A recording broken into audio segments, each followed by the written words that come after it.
Hello বন্ধুরা, welcome back to my channel. দেখতেই পাচ্ছ আবারও যাচ্ছি আমরা এক জায়গায়, যাচ্ছি হচ্ছে বর্ধমানের দিকে। বর্ধমানে কার কার বাড়ি আমাকে কমেন্টে জানাবে, আর বর্ধমানে কি কি এই যে দেখার আছে চলে আমাকে একটু এসেছি বলবে। তখন তো রোডের আমি মধ্যে প্রথমে ভিডিওটা চলে গেছিলাম করেছিলাম। 108 শিব আর এই মন্দিরে। যে চলে এসেছি তো 108 মন্দিরটা শিব আমার মন্দির এত ভালো লেগেছে, ঘুরতে। মানে এখনো আমি যখন মানে ভয়েস দিচ্ছি, মানে কি বলবো, আমার মন্দিরটা পুরো চোখের সামনে ভাসছে। তো আমার ভীষণই ভালো লেগেছে, আমি আবারও যাব। তো কারা কারা গিয়েছো সেটাও কমেন্ট করবে। এই যে 108 মন্দির, হ্যাঁ পুরোটা আমি এতটা ভিডিও করতে পারিনি, যতটা পেরেছি তোমাদেরকে দেখাচ্ছি। তোমরা প্লিজ এসে হ্যালো সবাই দেখে বন্ধুরা, নেবে। এই যে আমরা তারপরে যে বর্ধমান চলে গেছিলাম জুলজিক্যাল পার্কে জুলজিক্যাল চলে এসেছি। পার্কে। ঢুকে তো গেছে এই যে পার্কটাও এন্ট্রি। খুব ভালো, আমাদের কাছের আর পিঠের মধ্যে আমরা যে এই যে এরকম এখানে এখন পার্ক আছে জানি চিড়িয়াখানার না, মধ্যে আমরা আছি। জানতাম আলিপুর এই একটা যে বাঘ, আমরা নন্দনকানন। চিড়িয়াখানায় তো ঘুরছি এখানে যাই এখন হোক, বর্ধমান। বাঘ দেখতে পেলাম। প্রথমে বাঘ খালি দেখতে ডিউটি চেঞ্জ পেয়েছি, হয়ে একটা গেছে, তোমার চিতাবাঘ ওই ডিউটিটা দেখো করছে কেউ? কাঠের মধ্যে রোদ পোহাচ্ছে গাছের মধ্যে বসে। তো তারপর এই যে ছেলের সঙ্গে একটু কথা বলছিলাম, সবার সাথে নিজেদের মধ্যে একটু কথোপকথন হচ্ছিল। হ্যাঁ, তারপর যে পুরোটাই দেখো ওই ঘুরে যে ঘুরে, মানে খুব পরিবেশটা ভালো কি লাগছিল সুন্দর। ঘুরতে, যে খুব হালকা হালকা শীত পড়েছিল তখন এটা গিয়েছিলাম ঘুরতে। তারপর দেখো ময়ূরটা ছবি তুলে নিয়েছি, আর সব কিছুই আছে মোটামুটি, হাতি নেই। তারপর দেখো এই কুমিরটা যে কেমন শুয়ে হরিণ, আছে হরিণ, দেখো। এখানে কুমির। অনেকগুলো কুমির আছে, আমি যেহেতু অনেক দূর আর থেকে এখানে ভিডিওটা আছে করেছি। আর এখানে হরিণ। না অনেক দূরে দুটো হরিণ আছে। তো হরিণগুলো আছে সেভাবে মনে হয় ওঠেনি।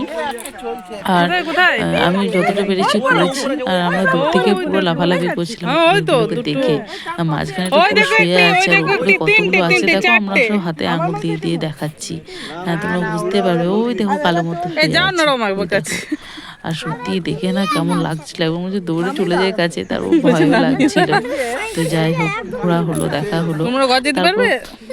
অনেকক্ষণ দেখার পর আমরা ভাবছি, মানে ভাবলাম ওখানে আছে, তারপর দেখছি না সাইডে আরো কুমির রয়েছে, আরো সামনে থেকে দেখতে পেয়েছি, সব ভিডিও করতে পারিনি।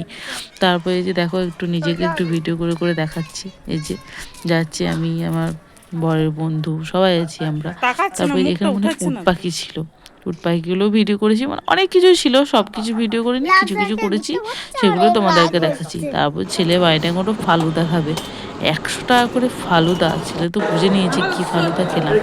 তারপর চলে এলাম বর্ধমানের সায়েন্স সিটি, একটু ব্রেকফাস্ট করেছিলাম ডিপ টোস্ট, যা ভিডিও করবো। তারপর সায়েন্স সিটিতে আমি আমার হার্টবিটটা দেখছিলাম। এই যে দেখো তোমরা, হার্টবিটটা দেখলাম, দেখতেই পাচ্ছ, এই এই যে দেখো আমরা এখন উঠেছে। সায়েন্স সিটির তো ভিতরে। তারপরে এই যে ভেতরে সায়েন্স সিটিটা পুরো দেখাচ্ছি তোমাদেরকে, আর অনেক কিছু ছিল, অনেক কিছু। আর একটা জিনিস দেখবে, এর সঙ্গে এটা লাইটটা জ্বলবে, এই দেখো, এই দেখো, এই দেখো, এই দেখো, এই দেখো, এই দেখো, এই দেখো, এই দেখো, এই দেখো, এই দেখো, এই দেখো, এই দেখো, এই দেখো, পুরোটাই জ্বলবে, পুরোটাই।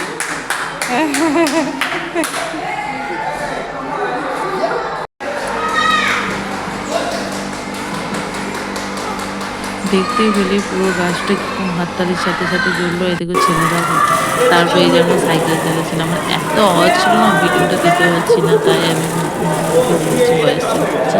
আর ভীষণ ভালো লাগছিলো, ভীষণ আনন্দ করেছি ভিতরে। দেখতেই পাচ্ছি এখানে সাইকেল রানিং করছি, তো খুব ভালো লাগছে।